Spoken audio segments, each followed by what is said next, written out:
Boa noite a todos, que a paz do Mestre Senhor Jesus se faça presente em nosso coração, em nosso pensamento, que todos nós, de alguma forma, nos sinta unidos pelo Cristo que nos disse que quando dois ou mais estivessem reunidos em seu nome, Ele estaria presente. Então, que esse momento possa ser de elevação espiritual, que os espíritos amigos possam se fazer presente para nos intuir e conduzir esse estudo. Hoje estamos dando continuidade ao estudo do livro O Evangelho segundo o Espiritismo, no capítulo 20, onde tem o título Os Trabalhadores da Última Hora. Neste capítulo, Kardec não faz nenhum comentário, como nos demais capítulos que ele tem, que compõe o livro do O Evangelho segundo o Espiritismo. Neste capítulo, tem somente as instruções dos espíritos. Então, quem são os trabalhadores da última hora? Somos todos nós que em algum momento abraça a causa do Cristo. E trazemos no item 4 a missão dos espíritas. O que significa missão? Missão significa incumbência, poder que se confere a alguém para realizar ou fazer algo. É um compromisso, é um dever a cumprir. Temos missão, temos deveres a cumprir, temos compromisso, temos incumbência, temos o poder que alguém conferiu a nós para fazer algo. No Evangelho segundo o Espiritismo, no capítulo 1, Fenelon, um espírito também, em uma mensagem que ele nos traz, ele nos ditou a cada um a sua missão, a cada um o seu trabalho. Então, todos nós temos missões. Os filhos é uma missão que Deus nos concede e nos pedirá contas. Então, o que se requer de um trabalhador de última hora como missão dos espíritas? Que sejamos bons espíritas e divulgadores da doutrina espíritas. E como é ser bom espíritas? No Evangelho nos diz, no capítulo 17, que é trabalhar pela nossa transformação moral. Vai exigir santidade? Não. Mas esforço sim, perseverança no bem sim.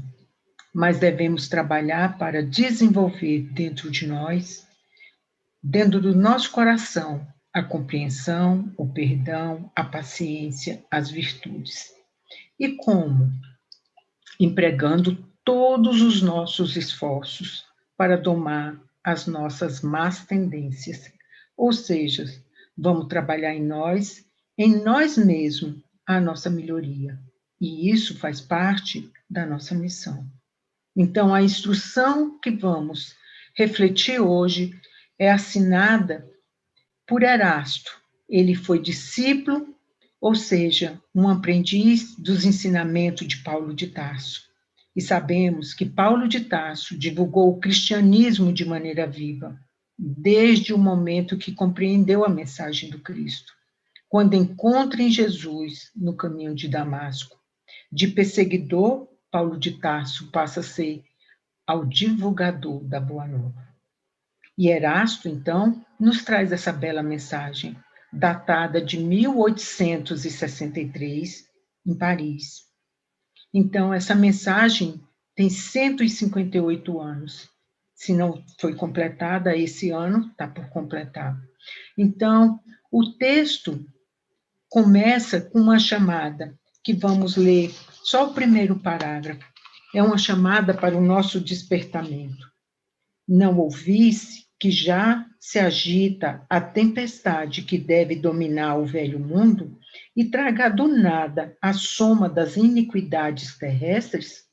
Ah, bendizei o Senhor, vós que haveis posto vossa fé em sua soberana justiça e como novos apóstolos da crença revelada pelas vozes proféticas superiores e de pregar o dogma novo da reencarnação e da elevação dos espíritos, segundo tenham bem ou mal cumprido suas missões e suportando suas provas terrestres.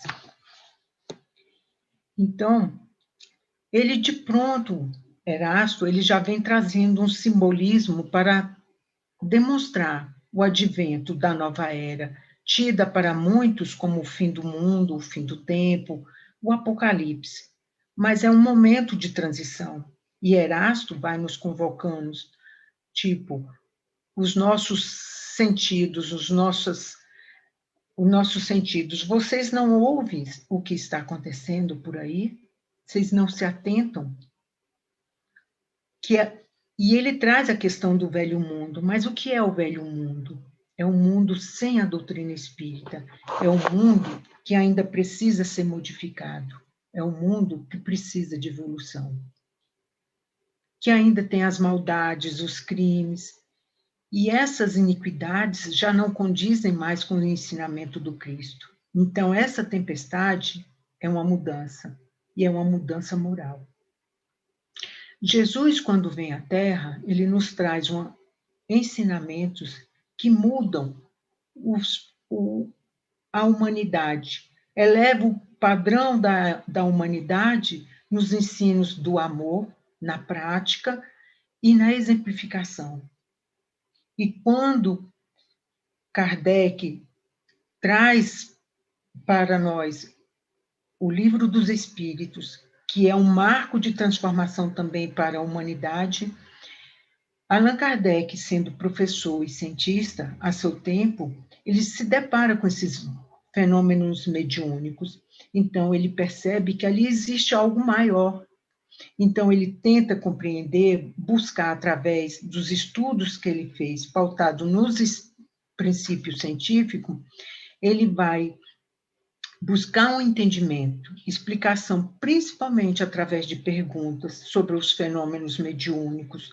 Ele vai comparar, ele vai observar, ele vai conferir, vai trazer a universalidade para aquelas mensagens que os espíritos trouxeram para diversos médiuns, em diversas localidades. Então, ele vai coordenar essas informações. Então, Kardec vai nos trazer um conceito de médio e de mediunidade. Mas não foi Allan Kardec que criou os fenômenos mediúnicos, não. Porque os fenômenos mediúnicos e a mediunidade, nós vamos encontrar já relatos na Bíblia, como os profetas, as profecias, os anjos, os sonhos. Então, Moisés, Noé, Maria, José, João, Paulo de Tarso, entre outros, tudo tem registro lá na Bíblia sobre a questão de fenômenos mediúnicos e mediunidades.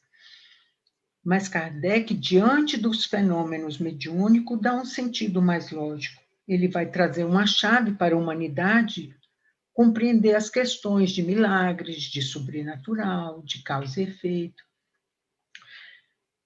E com a publicação do Livro dos Espíritos, em 1857, que faz agora em abril 164 anos, esse marco de transformação para a humanidade vai marcar a nova era, um novo mundo, pois os livros dos Espíritos vêm trazer o esclarecimento sobre a imortalidade da alma, a natureza dos espíritos, suas relações com os homens, as leis morais, a vida presente, a vida futura e o porvir da humanidade. Isso foram ensinos que foram dados pelos espíritos superiores com concurso de diversos médios. E o espiritismo, ele nos traz uma tríplice aspecto: filosofia, ciência e religião. Ciência, porque vai mostrar, através da lógica e da razão, que a alma existe, que nós não somos um corpo, somos espírito. Filosofia é o amor ao saber, então convida a todos os seres humanos a refletir, através do conhecimento, descobrir a si próprio através dos livros, das literaturas, da persistência e da perseverança no conhecimento. E a religião, como o terceiro pé da doutrina espírita, mostra um jeito justo de soberanamente, ele é bom e é infinito e imutável, Deus. Mas Kardec nos mostra de uma forma clara e objetiva, quando no Livro dos Espíritos ele faz a pergunta: o que é Deus? Não mais quem é Deus, mas o que é. E a resposta dos Espíritos nos traz inteligência suprema, causas primárias de todas as coisas. Então, hoje temos uma infinidade de livros que nos esclarecem essa verdade clara e transparente da doutrina espírita, que tem como princípio a crença em Deus, a crença na imortalidade da alma, na comunicabilidade dos espíritos, na pluralidade dos mundos habitados e na pluralidade de existências, reencarnação. Então, Erasto nos traz como missão dos espíritas divulgar a reencarnação como sendo um novo dogma. A doutrina espírita tem dogma? Olhando o significado da palavra dogma, é um ponto fundamental da doutrina religiosa, apresentando como certo e indiscutível. Então, ele traz a reencarnação como um ponto máximo da doutrina espírita, como prova incontestável que a justiça divina é feita pela lei de causa e efeito. Então, através da reencarnação, entendemos a disparidade de evolução dos espíritos, as questões das desigualdades que acontecem de várias maneiras. Por exemplo, dentro de uma família com pai e mãe, os mesmos pais, a mesma mãe, entre os irmãos, aquela animosidade, as culturas e sociais. Podemos falar, mas é uma questão de cultura, do social. Mas mesmo sendo essa questão de cultura e sociedade, é uma necessidade do espírito. Então, Erasto vai nos trazer que é uma oportunidade maravilhosa que temos de reparar o mal que fizemos a alguém e reparar com o bem. É uma oportunidade de crescimento, de diluir, de superar essas dificuldades no relacionamento. É a prova viva da justiça divina. Mas também ele nos chama, nos conclama a divulgar as consequências do bem e do mal. Se hoje nós sofremos, se temos algumas aflições, é resultado do mal que nós fizemos. Se temos alegrias, é fruto dos nossos atos. Atos que muitas vezes não temos consciência, e graças a Deus. Mas é o fruto do bem e do mal que nós fizemos. Temos a lei de causa e efeito. Todo efeito tem uma causa. E o acaso não existe, a inércia não existe. Temos que nos colocar a caminho da evolução. Mas, se por algum momento nós quisermos reclamar de alguma coisa, devemos ir diante do espelho, olhar bem no fundo dos nossos olhos e dizer: tá vendo o que foi que você aprontou? Agora aguenta. Porque o único culpado de seus infortúnios e de todas as situações hoje é você mesmo. Nós somos responsáveis pelos nossos próprios atos. Então, estudem. Não temos condenações eternas, mas reparação. O livro Céu e Inferno, da codificação de Kardec, também conhecido pela justiça divina, ele tem duas partes, onde a primeira vai falar das impossibilidades das penas eternas e das responsabilidades de cada um. Segunda parte, temos o relato dos espíritos. Então, Deus conta conosco, homens de boa fé, porque sabe das nossas dificuldades, mas que precisa de trabalhar. A benefício do Evangelho. Então, não fiquemos com medo de levar a mensagem, pois teremos a intuição, a inspiração, o que Erasto nos chama de língua de fogo. Ide e pregai, levando a palavra, um gesto de consolo. Mas é só falar? Não. Este ir de pregar é trazer a mensagem do Cristo em nós mesmos. É vivenciar através da prática, exemplificando, como as cartas vivas de Paulo de Tarso, que já nos convidavam a isto no início do cristianismo. Ser cartas vivas do Evangelho, e onde estivermos, a mensagem do Cristo será lida, será vista, será sentida e compreendida em nós mesmos, pois vós sois o sal da terra, a luz do mundo. Então, essa luz repercutirá, refletirá no outro por onde passarmos. O exemplo vai arrastar a multidão. Daí a questão da reforma íntima, do esforço de nos modificarmos, elevação espiritual e evoluir.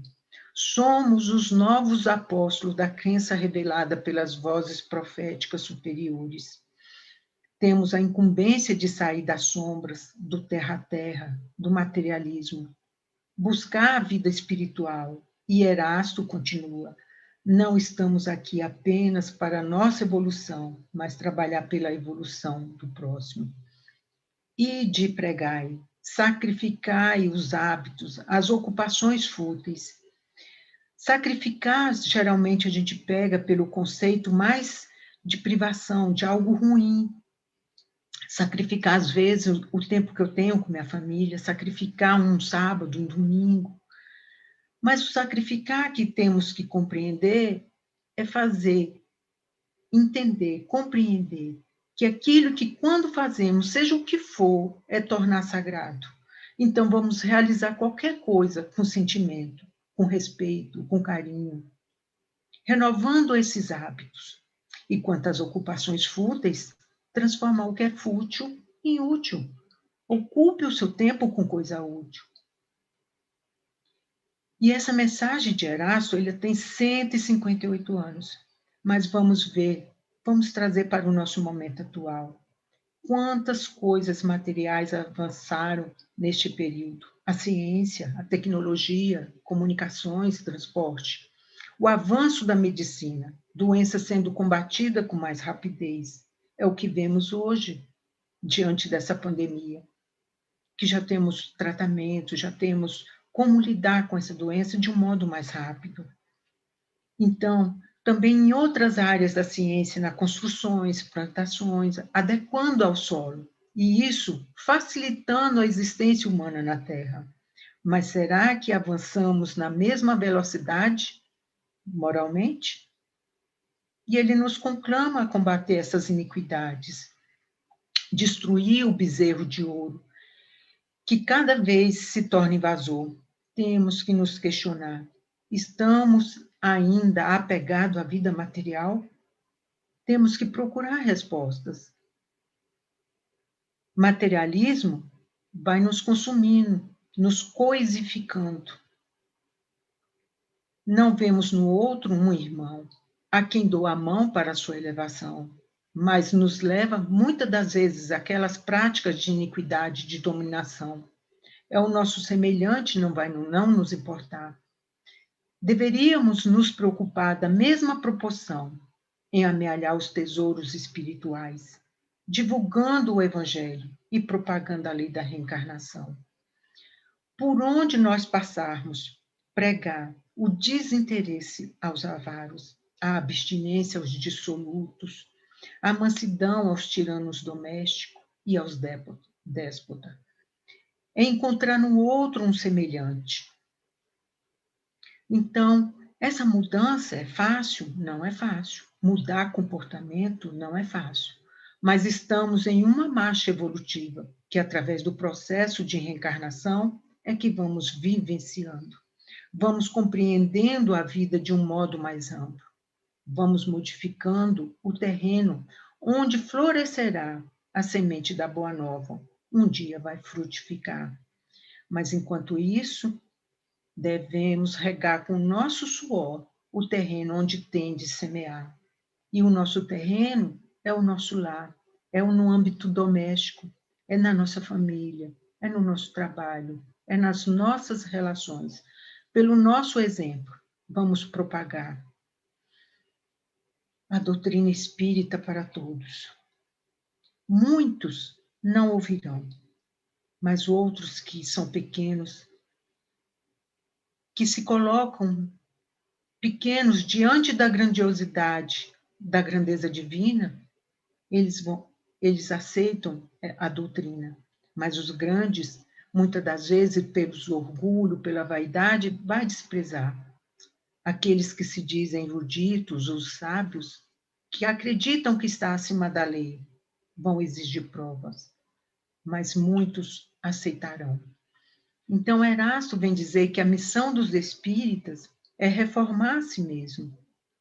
E as mudanças interiores é um processo, não dá salto. Quando mudo quem está na minha volta, começa a perceber. Observa, compara. Os relacionamentos mudam. Vai ser fácil? Não. A busca é diária. É uma atividade árdua, mas os espíritos do alto nos acompanham. Somos chamados para abnegação e devotamento. Abnegado é aquele que leva a sério. Devotado é aquele que leva a sério. O abnegado é aquele que faz por amor. Não vos amedronteis com o processo de transição. Temos a proteção divina. Ide, pregai para levar o ensino. Que importa as armadilhas? Se a gente muitas das vezes se encontra desanimado, desacreditado em relação às pessoas e o ambiente em que fazemos nossas atividades, devemos perseverar e ficar atento, pois assumimos compromissos. Caminhar para frente. Bezerra de Menezes nos diz que perseverar é preciso. Dificuldades serão pouco a pouco superadas. A fé é a virtude que remove as impurezas dos vícios que ainda existem em nosso coração. Remover estas montanhas fazendo o melhor para que isso aconteça. Estudo, aprimoramento da doutrina espírita, esclarecimento da importância do preparo, a união de pensamento no bem. E qual vai ser a atitude de um trabalhador espírita? Armar-se de decisão e coragem, trabalhar incansavelmente. Armar-se de decisão e coragem implica esforço, implica em acreditar que é bom, que é correto. Trabalhar incansavelmente, às vezes sacrificar um final de semana, renunciar às vezes o convívio com a família e amigos, em prol daquele que necessita, que está carente. Então, agradecer a Deus pela gloriosa tarefa concedida, agradecer mesmo com as dificuldades, mesmo com as barreiras que vamos ultrapassar. Somos escolhidos de Deus, não porque somos melhores, mas porque somos os necessitados. Somos os trabalhadores da última hora, somos os doentes com possibilidade de cura. Então, Erasto também nos traz um aviso que entre os chamados para o espiritismo, muitos se extraviam. E é porque não é fácil mesmo uma mudança interior, não é muito fácil porque ele nos exige estudo, o trabalho, e esse trabalho é o trabalho útil que o livro dos Espíritos nos fala, é o exemplo. E Raul Teixeira, que é um trabalhador espírita, ele nos fala que o espiritismo é para quem aguenta. E já no livro O Mensageiro, de André Luiz, através de Francisco Cândido Xavier, nos capítulos 7, 8, 10, 11 e 12, ele vai trazer os exemplos dos médios que faliram. E daqueles muito que se extraviam diante da adequação para o novo mundo, como será? O mundo dos regenerados ficarão somente aqueles que já conseguem perdoar. E aqueles que ainda continuam com a implicância, que não respeitam o direito dos outros? Eles vão desenvolver as virtudes de o amor ao próximo em outra moradia, a casa do Pai Existem várias moradas. Então, do primitivo ao celeste, mas não dá o salto. E temos que fazer as escolhas. Nós vamos desencarnar e vamos para onde estamos ligados com a nossa vibração, como estamos aqui agora. Então, como identificar os bons espíritas se muitos se extraviam? Vamos reconhecer pelo princípio da verdadeira caridade, que ensinam e praticam. E o que é a verdadeira caridade? Allan Kardec quis saber, no Livro dos Espíritos, como Jesus entendia a caridade. E lá ele nos traz, como resposta dos Espíritos, benevolência, indulgência e perdão das ofensas. Benevolência para com todos. Indulgência, ter um olhar não nos defeitos, mas procurando as qualidades, as potencialidades de cada um. E o perdão das ofensas. O perdoar não é o esquecer o que o outro fez.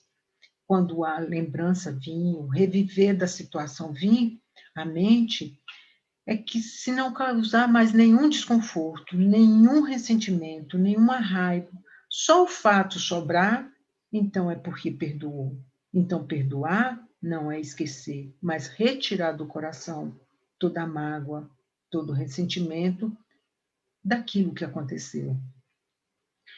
Isto que é trabalhar a caridade.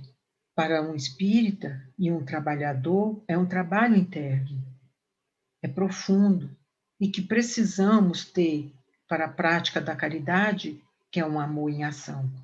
E essas qualidades nós não desenvolvemos sozinhos. A benevolência, a indulgência, o perdão das ofensas acontece na nossa vida em relação.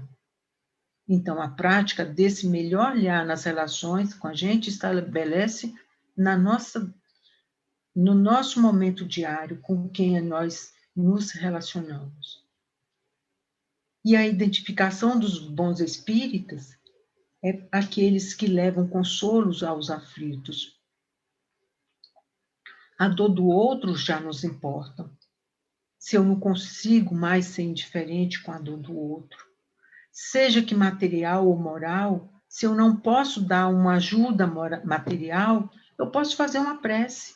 Através do trabalho no bem, nós vamos amolecendo o nosso coração.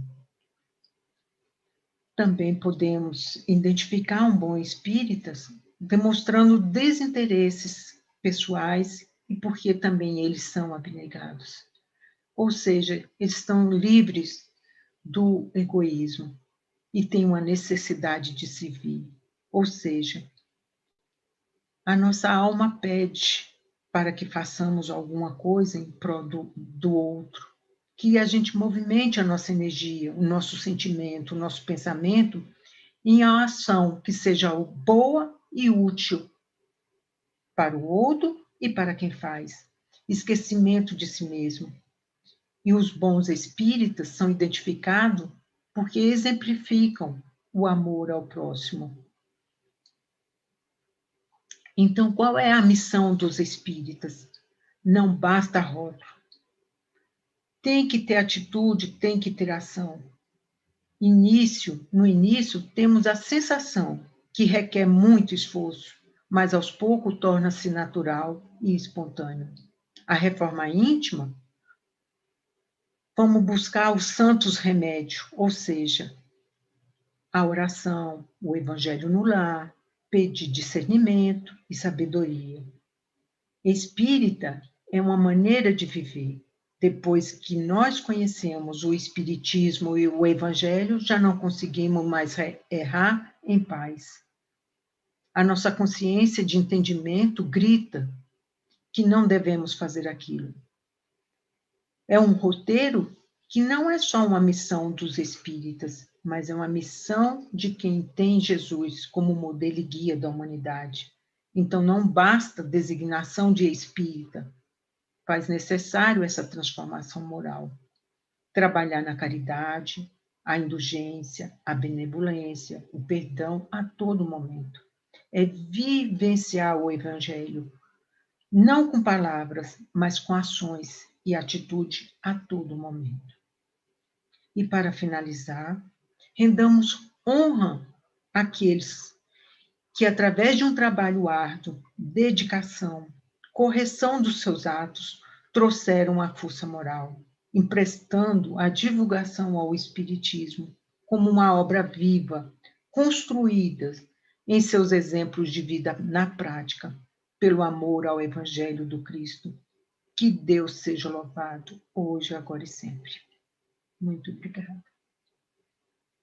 Não, mas foi muito bom, a gente ficou aqui fazendo uma reflexão, né? Que essa questão do espírita, você colocou até da questão do conhecimento, da questão do esforço, né? Que, como o Raul colocou, né? Espírita é para quem aguenta, né? Para quem aguenta.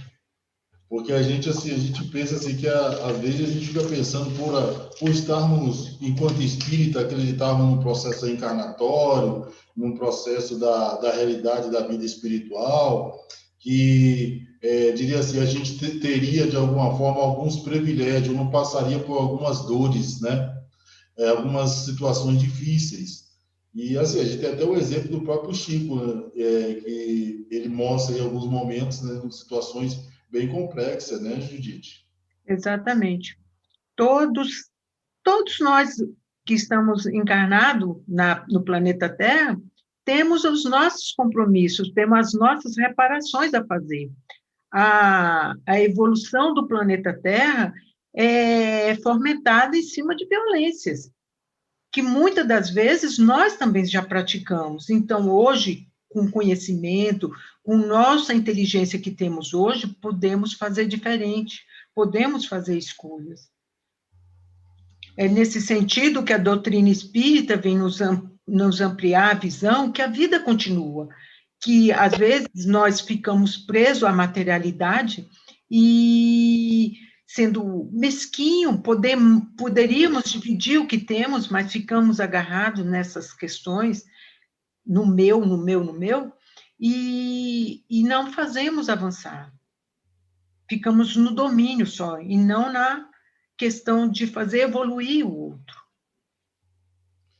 E até a gente percebe, né, Judite, que, como você falou do conhecimento que nós adquirimos através da questão da doutrina espírita e dos espíritos, trazidos por Allan Kardec, penso também na questão da nossa responsabilidade, né? Porque aquele que mais sabe, quer dizer, tem maior responsabilidade nessa questão, né? Exatamente.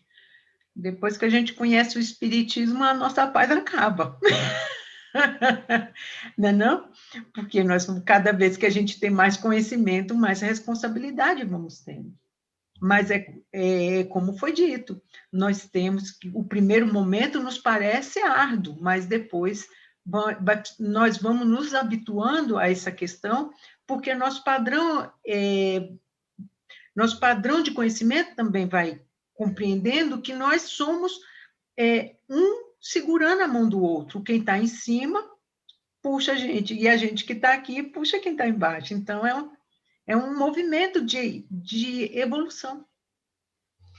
Como seres gregários, né, em grupos, nos auxiliando, comum. E é exatamente o que você falou, a doutrina espírita traz isso, né, traz essa, essa percepção da unicidade, como funciona isso, essas nossas relações encarnado e fora do campo físico, né, na espiritualidade. Muito interessante a gente fazer reflexões sobre essas questões e assim, porque a gente percebe, né, tem alguns amigos até dentro da doutrina espírita, Judite, que às vezes a gente percebe assim, uma questão da depressão, com pensamentos às vezes até um pouco complicado, né? Apesar de nós conhecermos, né, que é aquela questão da responsabilidade. Nós conhecemos tudo isso, mas de alguma forma nós ainda somos impactados por essas formas de pensamentos e que de alguma forma essa matéria nos deixa, se diria assim, um pouco vulneráveis e acabamos cedendo em algumas situações e a gente tem que ter um cuidado com isso. Né? É o orar e vigiar. O fato da gente ter o conhecimento não quer dizer que está internalizado, que a gente já viva isso com espontaneidade. Por isso que é uma luta diária, é o esforço diário, de quando vinham esses pensamentos de baixa estima, de inferioridade, a gente mudar o padrão, é ocupar a mente com coisa útil.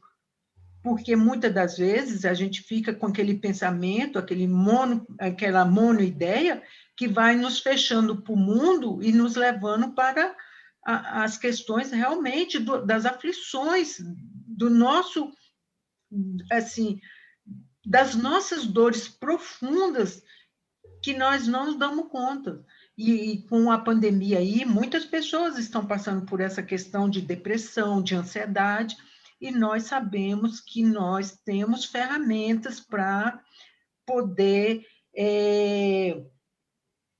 lidar com essa questão. Tem a questão medicamentosa, procurar um médico para que ele possa orientar e também a gente ocupar a nossa mente com algo útil. Ah, mas eu não estou podendo sair. Aprenda a fazer crochê, vá fazer crochê para o sapatinho de bebê, ocupe a mente, decore uma poesia, ocupe a mente, porque quando o pensamento vem, a gente já corta. Certo. Obrigado, Judite. Gostaria das suas considerações finais, para que a gente possa encerrar a atividade. Que possamos compreender que a lição do mestre nos convida a todos para que nós divulguemos a doutrina espírita, que reconhecemos que a reencarnação é a sua justiça, que nós não estamos na família errada, que não estamos caminhando com as pessoas erradas.